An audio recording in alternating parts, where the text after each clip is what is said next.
Hello everyone and welcome to D&D content with me.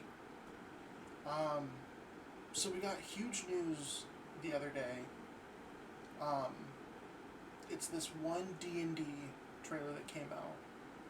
So what they're telling us is essentially that by 2024 we will have all of this and more. So I wanted to go ahead and watch it and check it out. Absolutely.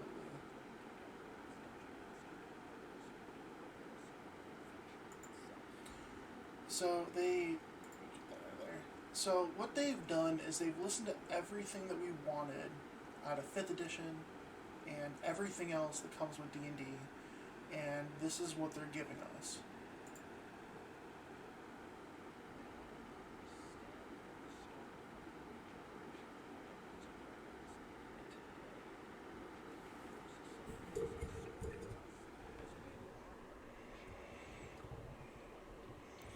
Literally putting all of D&D into one playable content.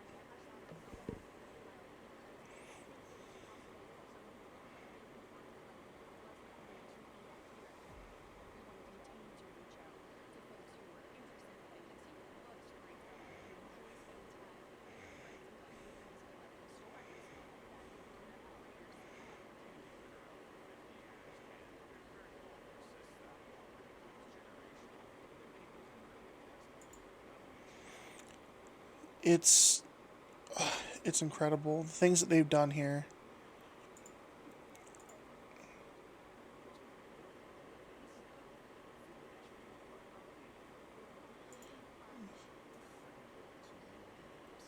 There,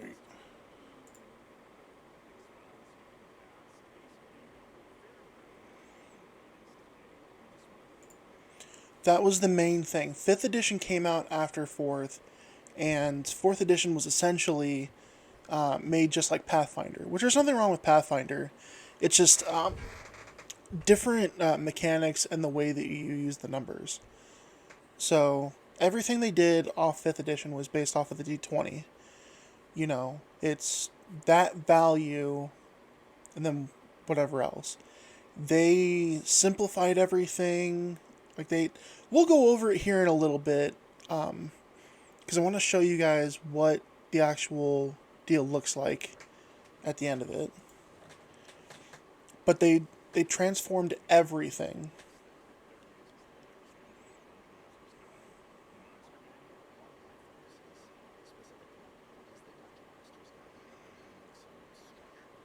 Mm-hmm.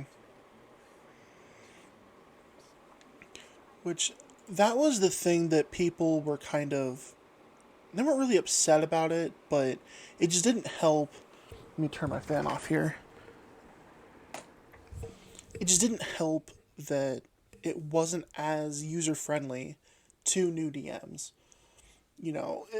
Before you essentially had to kind of either be taught by somebody or you've had to play for years and kind of get used to the rules and then read it. Like I said, they made this so much more simple than it was before. Mm.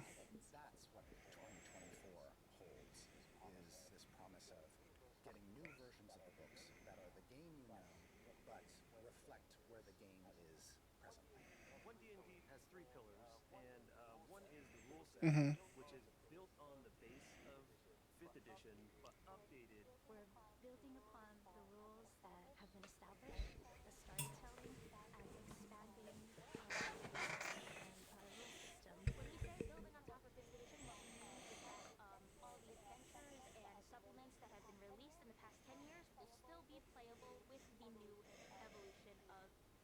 Nice. Let me put this over here because I need you guys to see this.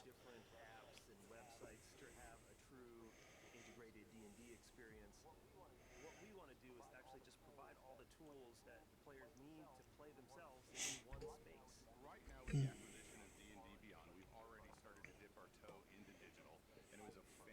Mm-hmm.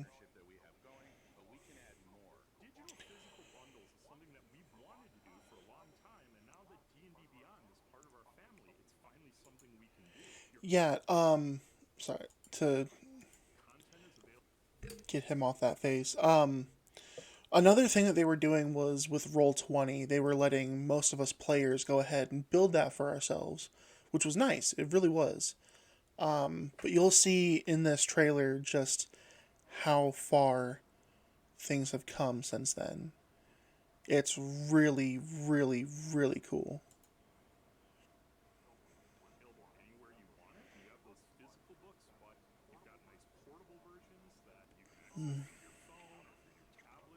Mm-hmm.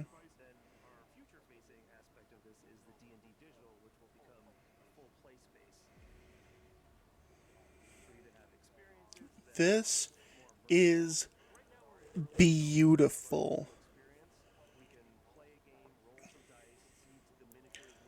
See, like you can move them around, and like the way it's literally D&D in real life on a digital platform for us to go ahead and play all of our favorite adventures with all of our favorite characters and everything. It was oh, and they did. Look at this. Yeah, I mean, realistically.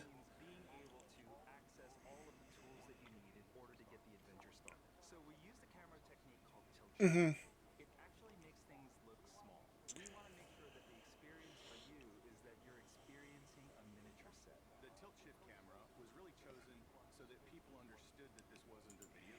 Speaking of the video games, there is that game Waterdeep on the PlayStation that I have played before, and I wanted to live stream it potentially, but it's an MMORPG, and that's a video game. This is not. This is literally all the things that we would want from like a real world, like you, me, a couple friends get together, play D&D, get all of our miniatures, maps, props, everything that we would have wanted to do in a more professional setting, and put it into the digital world and play it like it's a video game, but it's not. You know, it, that's what it is. You can go through. You can go through and completely customize your character like you would in like Hero Forge or something like that. Maybe they won't. I don't know what they're gonna do with those types of things where you can make a mini in one D&D and then maybe like order it later or something. No one said anything about it, but that's kind of one of the things that I want to do. But I'll get more to that kind of like the feedback stuff later.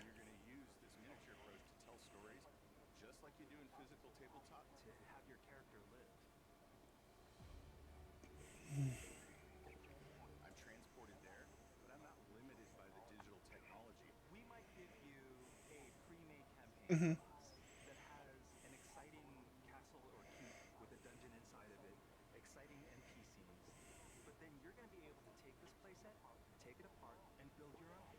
Hmm.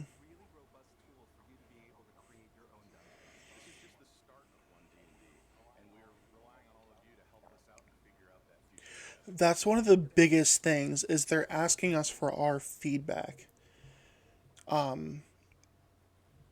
They'll announce it here in a second in the video, but they're giving us the playtests for all of these.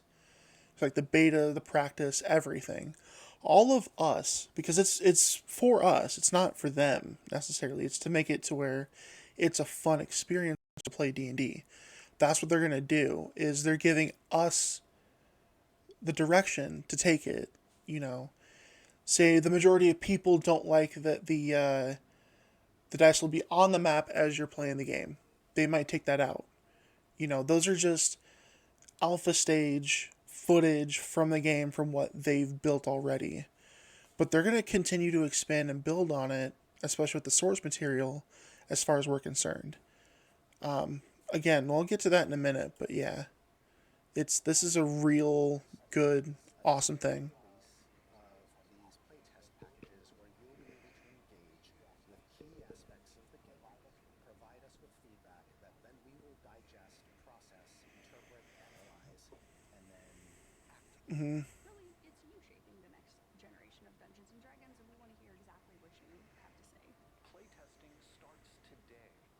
to dndbeyond.com, download the playtest packet, and get ready to let us know where you'd like this next leg of the adventure to go. I want to go back and hit on some of the points that they were trying to discuss before I had interrupted them. On an initiative that we call One D&D. Because not only are these guys in a company for D&D, you know, they've, like I said, the acquisition D&D Beyond, that's theirs now. They own it independently. They're trying to build it for us to where we're going to enjoy this. So this is just something that they've been hearing about for years, where they're like, well, you know, I'm not really fond of Roll20 because of this, but you know, D&D Beyond only gives me so much. So what could you guys do for me? And it was essentially, here's One D&D. We're going to combine everything that you guys love about this game and put it into one digital experience, and all of you are going to be a part of it. You know, that's one of the things I love about most of these things, is that it's not just catered to us, it's made by us. You know, some of the most successful companies and more successful games and toys and everything else have been because they got the input of the consumers, us, the ones that love this the most. And if anybody knows me, they know that I love D&D. You know, I got all the books with me. I have a D&D backpack full of all the books and everything else. This is my backpack. This is my D&D backpack. So if I go and play a campaign with people, I have everything that I need, but they want to give us an interactive online digital experience to where, you know, it's nice to have these books. It really is. I love a hard copy of a book. You know, you don't have to scroll and try to find everything, but this will be right at your fingertips. And when I go through D&D Beyond and show you the character that I made, you'll understand what I'm talking about. But these guys are as passionate as we are about it, so that's why I was very excited about this and wanted to show you guys in a video.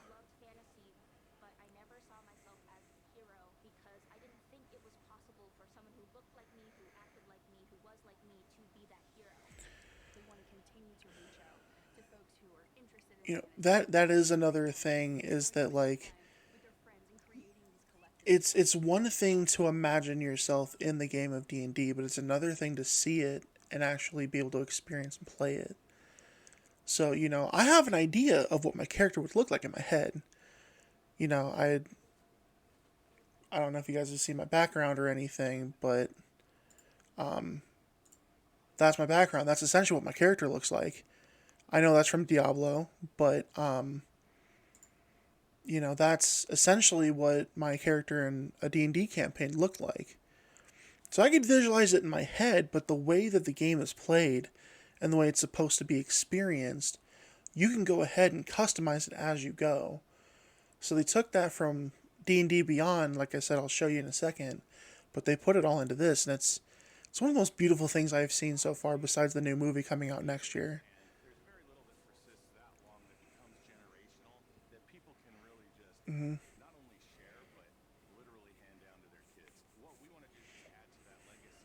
We did a smart thing with 5th edition, Uh, listening to the fans. the Dungeon What Master's we Guide. process was a system that is stable, that is well loved, that incorporates the best elements of earlier Mm-hmm. editions. Now that we have that, we are no longer in the position where we think of D&D as an addition. It's just D&D. Mm-hmm. Fifth edition is a rule set that has worked for so many people and has brought so many new and exciting folks into the game. It's more important for us to continue to cultivate and respect and love what it is, you know, that the world has told us is Absolutely. The sort of change you're going to see isn't about taking anything away from you, isn't about changing any of that stuff that you love. It's much more about giving you more options, giving you more choices you can make, more character types you can play, more magic spells you can Mm-hmm. cast. Basically, you know, we're very happy with the game the way it is today. We just want to build on it. We're revising the major core rule books that every player uses, the Player's Handbook, the Dungeon Master's Guide, the Monster Manual. One of my focuses, specifically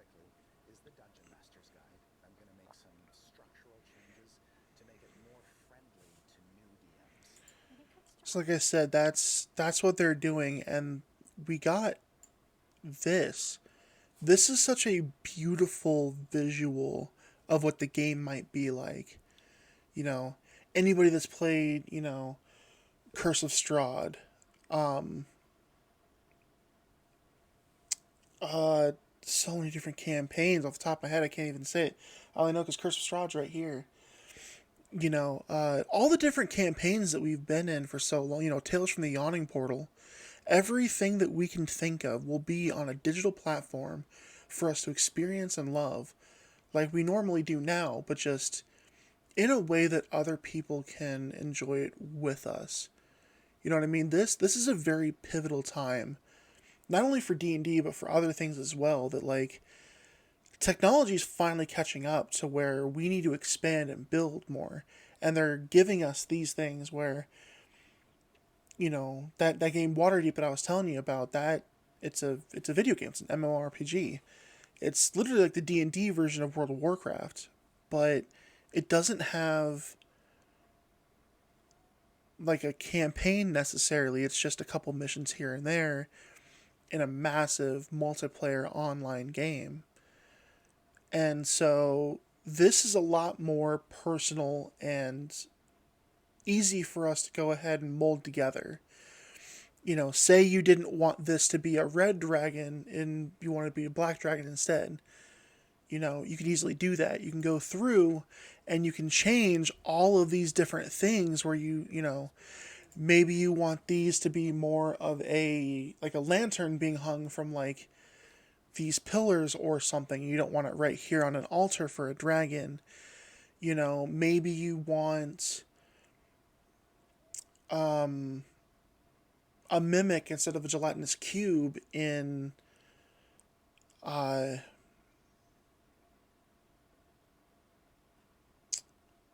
Dungeon of the Mad Mage campaign. That's the one I was trying to think of for so long. Dungeon of the Mad Mage, that's literally just a campaign where you go into an upside down pyramid of different levels of this guy's tower because it's sank into the ground. Maybe you want different aspects to be different, Like I said, maybe you want to mimic the gelatinous cube in the first level. Second level, maybe you want him to have a sigil on the wall where you can speak to him instead of him looking at you and being creepy. You can make sure that all of these things cater to you and your campaign and how you want to do it. So it's more personal and it's just your group of people in a campaign setting. It's one of the most beautiful things I've ever seen in my life. And they're using the Unreal Engine like it's being used in different video games. So my character I made King Acarius. I made me. Let's put into D&D. Let's go ahead and view him. So one of the things I love about D&D Beyond now is that when I made my character and I rolled for these stats, by the way, I did roll for these stats. I did not cheat. I just want to put that out there right now. They let me actually roll the dice. They put the dice in my hand and they were like, all right, first set, roll. It was a 12. I saw the numbers on it and it was great. But it gives you literally everything that you would ever need. I need to do the manage spells next, but I wanted to show you guys my character to see because I want to take this journey with you guys. I want to show you what we can do with this. And here in a second, I'm going to show you guys exactly the playtest that came out. So give me just 1 second. I'll get that right now. Okay. Well, that works that I don't have it. So we're going to go right here to D&D Beyond. Literally, it's just the homepage right here that shows up. You have one D&D playtest. All right, hit that. It'll have all of the things for it, like the trailer. It explains everything. You can start it. You can download materials, everything that you need. You can get all the updates. Make sure that you get, a newsletter sent to you. But I'm going to do the start play testing. I'll go ahead and get rid of that. Character Origins is the only thing that's out right now. So, here's this. I'm going to download the PDF. Okay, I'm going to save it to my downloads here. Character Origins, done. Okay. We don't. Okay, cool. Scan my download. That's awesome. All right, but here is Unearthed Arcana 2022. So it goes over all the different things of what, it's in the player's handbook, of course. But let's go ahead and start reading a little bit of it. It says this document is the first in a series of Unearthed Arcana articles that present material design for the Player's Handbook coming out in 2024. The material here uses the rules in the 2014 Player's Handbook, except where noted. So, there's a couple different things in here I wanted to go over specifically to show you the difference between, here, this is playtest material, that's all good. Of course, everything is as normal, but the creature type now has a different tune to it. There's different types of characters now, where yes, you have your human, as it is stated in the player's handbook, but now there's humans of many worlds. There's the Ardlings. Ardlings are essentially humans that have gone to different planes and are from different planes. So on any given world in the multiverse, the material culture of humans can change from one region to another. In the Forgotten Realms, for example, the clothing, architecture, cuisine, music, and literature are widely different in the Western Heartlands than in the frozen north of the Icewind Dale. It's very true. You go, Arizona is very different from New York, where most of us here are wearing t-shirts, shorts, maybe jeans. It's towards the end of August right now, but it's still hot. We've been getting storms and rain and everything lately, but it's still very much humid and hot outside. As you can see, you actually can't see because I'm going to put my face cam back over. It's 82 degrees right now. It's partly cloudy. That's quite hot for August for most people. But in New York, it could be a different temperature. It could be like 60s or 70s. In the winter, it's cold pretty much everywhere, but in New York, it'd be snowing, so you'd wear, hat, jacket, boots, whatever. Winter here, we don't get really any snow unless you go to the northern parts of the state, so we wouldn't wear those types of things. They're trying to give us a realistic view of the D&D universe and trying to expand on that, like they said. They're not taking away anything necessarily, they're adding to it. As humans migrate, they bring elements of their cultures with them, giving rise to diverse settlements that contain people with different physical characteristics, not to mention a medley of clothing styles, customs, and beliefs. Very true. Ardlings. These are humanoid type creatures that are like humans, but they aren't at the same time. Just see, Ardlings are supernatural beings or supernal beings who are either born in the upper planes or have one or more ancestors who originated there. Their bright souls shine with the light of immortal beings who call the upper planes home. An Ardling has a head resembling that of an animal, typically one with virtuous associations. Depending on the animal, the Ardling might also have soft fur, downy feathers, and supple bare skin. The Ardling's celestial legacy determines the animal it resembles. So you have exalted, heavenly, and idyllic. Or idyllic? However you say that. But the exalted, they're the three celestial legacies of those. The fierce passions of Arborea, the heroic heart of Isgard, and the wondrous nature of the Beastlands called to Ardlings who have the exalted legacy, celestial legacy. Their celestial ancestors are heroic champions of the chaotic good planes. And so they're from the different parts of the upper planes. Heavenly, I'm guessing you can tell where that came from. The blissful harmony of Arcadia, the unwavering justice of Mount Celestia, and the bucolic? Paradise of Bytopia. Touch the souls of Ardlings who have the heavenly celestial legacy. There's 12 different planes in the multiverse. Well, not the multiverse, the just the D&D universe itself. The multiverse, that's an infinite number of different characters and stuff. But, you have 12. So you're going to get, at least 3 from each one. Actually, I'm not going to get it right now. There's, 2 or 3 that they belong to. Because the idyllic celestial legacy connects Ardlings not only in the Beastlands and Bytopia, but also the internal compassion of Elysium. Their celestial ancestors are paragons of kindness who hail from the neutral good planes. So they're all from very specific places. And then it even shows you all the different types of suggested animals and spells and stuff.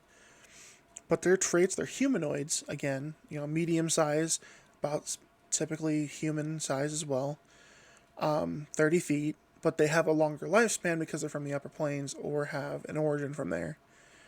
They also have the angelic flight, as does Asimars, which you'll see when we go through my character stuff.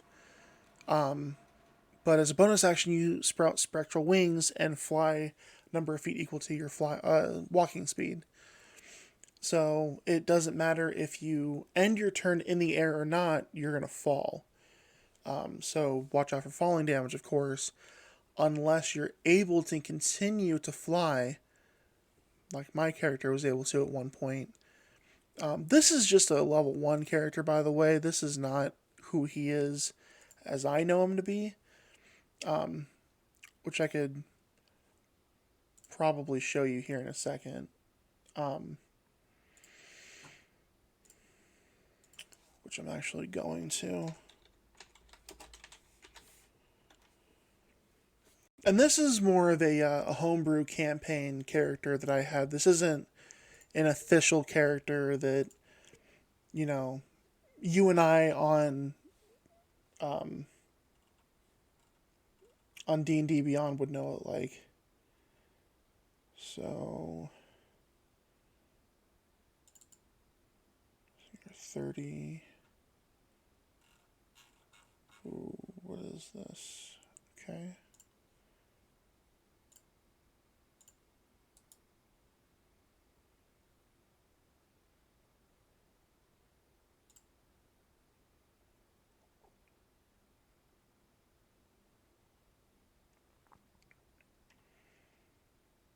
Oh, jeez.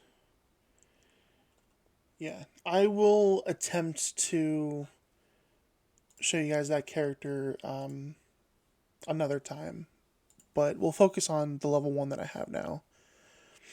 But yeah, like Celestial Legacies, if you're exalted, you can go cat, eagle, goat, or mule, heavenly, elephant, owl, pig, or stork, idyllic, bear, dog, raven, or toad. Again, heavenly are more from like Mount Celestia, so the different creatures that you would see up there have the different, like that's essentially where like animal heaven is Mount Celestia. So you'd see different types of animals there, not just like what you would normally see running around in a small town. But Dragonborns haven't changed, dwarves haven't really changed. Dwarves of many worlds. You can see the different types of creatures and everything. Just not a lot of different other races as well. But backgrounds. I built my own background this time, which was amazing.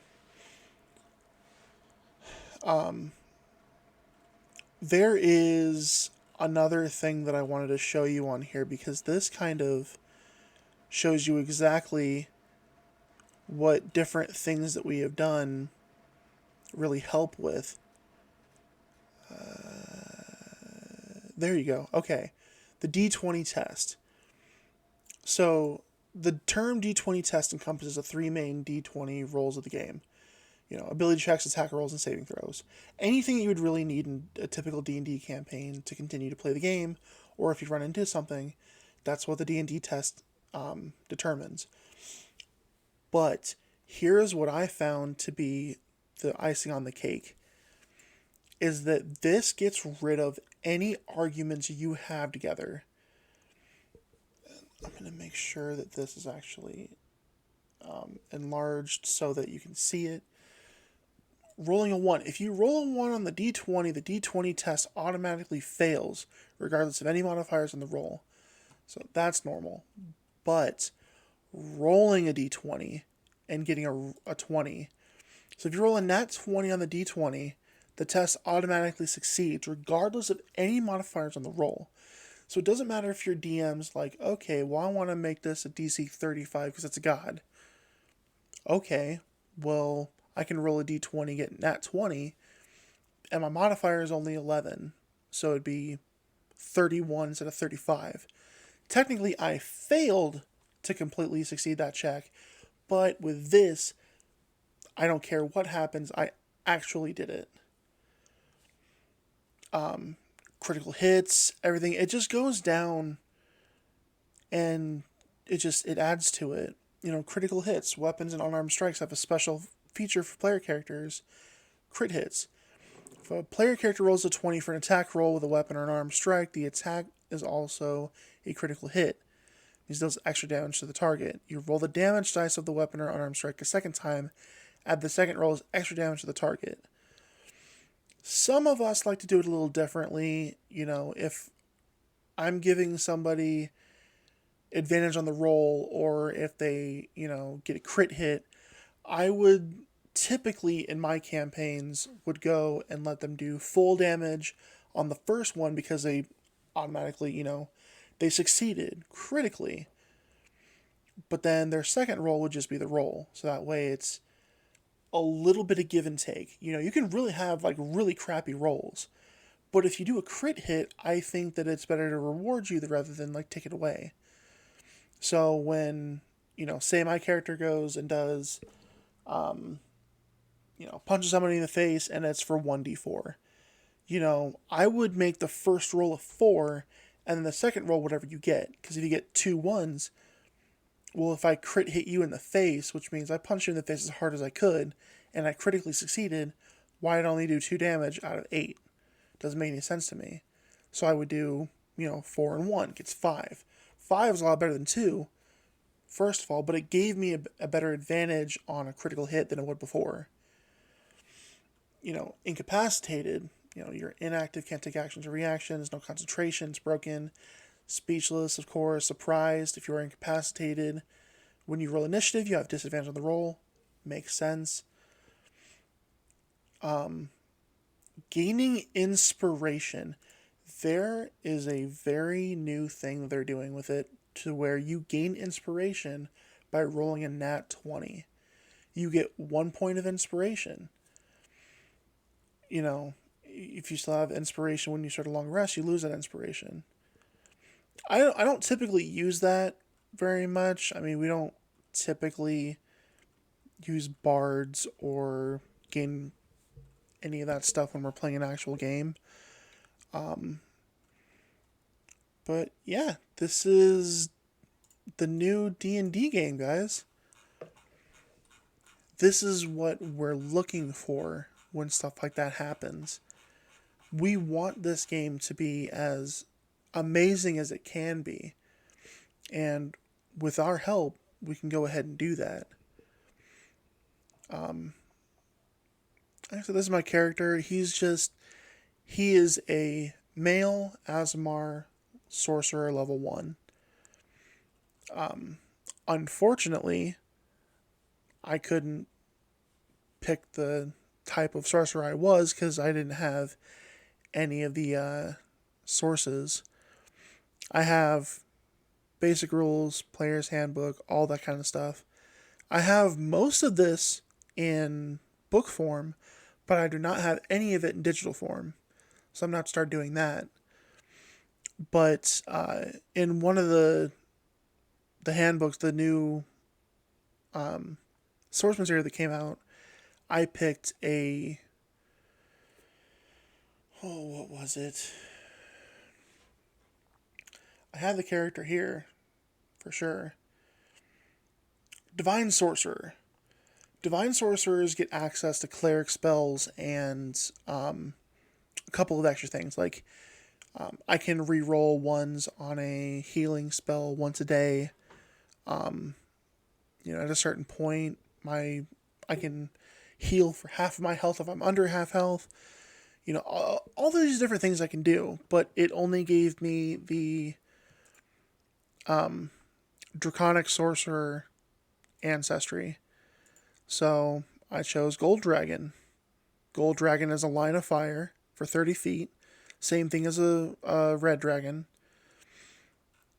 But yeah, it's just it is essentially, the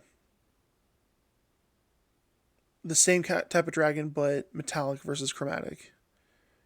And if you don't know the difference, I will tell you in a different video. But yeah, this is my D&D character, y'all.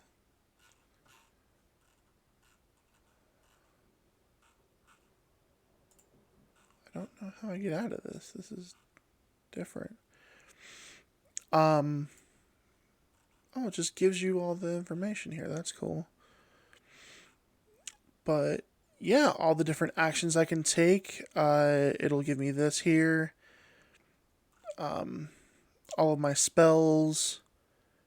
Which I want to do an attack action or bonus action. Other limited use. I have healing hands once per long rest.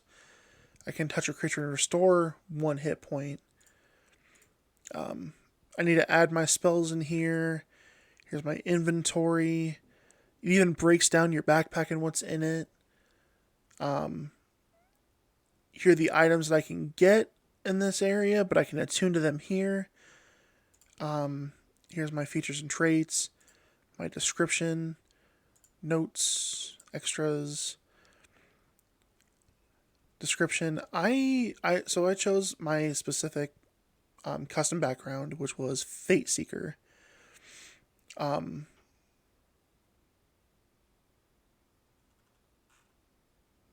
gave it.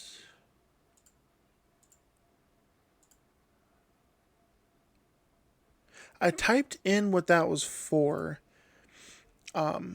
But essentially, you do Shelter the Faithful for an acolyte, and then Haunted One for the other parts of the background.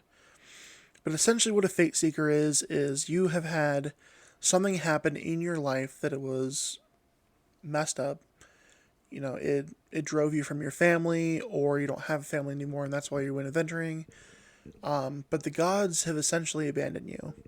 You have felt like you haven't been helped in the world, and you have prayed and prayed and prayed. Obviously, nothing's working. I don't care if I'm an Azamar or not. This means nothing to the gods. Me being an Azamar means nothing to the gods. In D&D, typically, gods are dicks. That's how they are. They're only there to make sure that the world keeps on turning, and that's it.